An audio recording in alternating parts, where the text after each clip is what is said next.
Hey there, how you doing? Charlie Winters here with selections for Monday the 30th of May. But first, a quick recap about Saturday. Well, Saturday was a very, very odd day, but ultimately, when it comes to returns, it was a very disappointing day.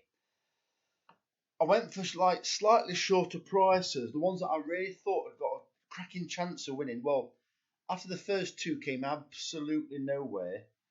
Well, the third one happened to win at 14s, which were absolutely fantastic. And then the fourth one, Primrose Ridge, it did everything but just got collared near the line. That would have turned the day around, as in really probably would have provided quite a decent cash out. But then unfortunately we had quite a few disappointments where, if I'm being honest, Key Luck, if you remember that horse, remember back to Saturday, Key Luck, it had no luck, if I'm being honest. It should have won, in my opinion. Nothing more than that. I think it came fifth in the end, but when you watch the race back, it should have won. It was basically cantering on the inside. I thought, hey up, I know what's going to happen, and it did. So unfortunately, I think there might have been something like 87 pence returns from, I think I staked about 50 or 60 quid in the end. But yeah, really disappointed. Also the football, there was only one sending off, and no return from that. So I'll stop waffling and I'll get straight onto it. So Monday's bet is a 40 pence. I'll just talk you through the bet. A 40 pence each way. Look, the total stake is £20, by the way. A 40 pence each way lucky 15. 25 pence each way trebles. 50p win doubles. And a £1.50 each way fourfold, or accumulator, as you want to call it. So let's get into it. The first selection is Coco Jambu at 17-2 in the 2 o'clock at REDCAR, and that's not an extra place race.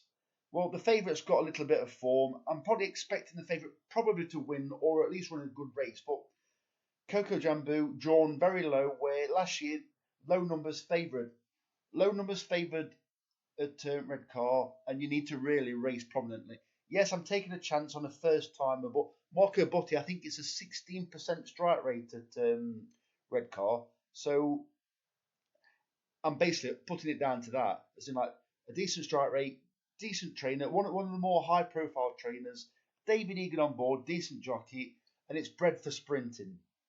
So I'm expecting a decent run, but obviously I've got no form to go on. The second selection is Grimsby Town at 15-2 in the 2:35 at REDCAR, paying 4 places instead of 3. Well, Grimsby Town, it's been running right up to pretty much its handicap mark. Well, it's in first time cheek pieces today, so I'm thinking that maybe it's not quite been concentrated. And I think John Quinn, I say he likes winning up north. He's based up north, and is a trainer to be feared, really. I think a little bit of money for it, and it could well be even more interesting than it actually is now. It was racing on the all weather. It got behind, obviously, on its first 3 runs. It was never really put in the race. On its third run, it raced prominently. Didn't really fade, but were more one paced.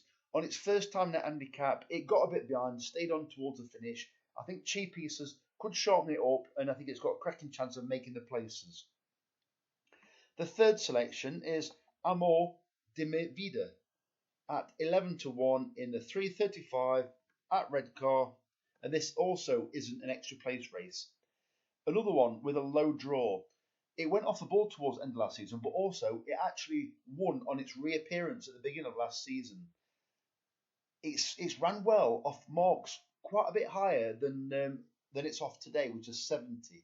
It actually ran off. I think it won off 73 on its or 73 or 75 on its seasonal debut last season. It's got a lot of pace. Connor Beasley rides, which I don't tend to see Connor Beasley normally riding for Archie Watson. So I think a good run is on the cards. Very interesting. Excuse me. And the final selection is Codebreaker. I'm taking SP on this one. In the 4:05 at REDCAR, paying 6 places instead of 4. I think it's got a cracking chance. I'll leave it at that. It's a big field, 6 places. It's drawn very low. I just think it's going to run a cracking race. It led a very long way out last time. I think basically that was there to test its wind operation. You know, when they're under pressure and they're really, when they're kicking on from a long way out, it can really affect the breathing. I think what they did is they tested its breathing. It only faded last off, but that was probably through fitness. I'm thinking the horse might be a little bit more confident now. It's been put under pressure. I think last time sometimes horses are a little bit worried. If they like struggle with the breathing, I think they always it's always at the back of their mind that when they're going hard, they may feel the same pain again. Well, I'm thinking because it faded only late on last time, it was down to fitness, and I think it might have more confidence in the future, like pushing it hard. It might sound a bit daft, but I think you know what I mean, really. So they're the selections for tomorrow. If you can give me a like or a subscribe, I'd be really appreciative. Fingers crossed. Charlie Winters, over and out. Cheers, mate.